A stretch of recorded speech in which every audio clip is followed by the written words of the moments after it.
சத்துணவுலேருந்து நான் இது பண்ணுறேன்.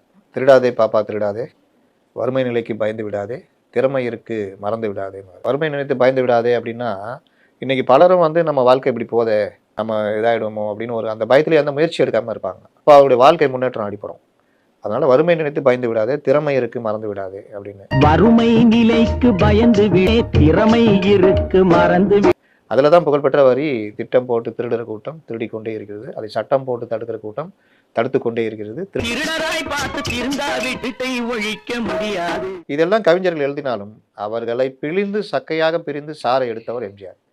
நினைத்ததை முடிப்பவன் படம் திமுக இருந்து விலகிட்டாரு, வெளியில வந்துட்டாரு. இதெல்லாம் கண்ணை நம்பாதே உன்னை ஏமாற்றும். அதுல ஒரு வரி வந்து, பொன்பொருளை கண்டவர்கள் வந்த வழி மறந்துவிட்டு கண்மூடி போகிறவர் போகட்டுமே, நன்றி மறவாத நல்ல மனம் வேண்டும் என்றும் அதுவே என் மூலதனமாகும். வரி வந்து மருதகாசி எழுதுறாரு நீண்ட காலத்துக்கு பிறகு. அவர் வேற மாதிரி எழுதியிருக்காரு.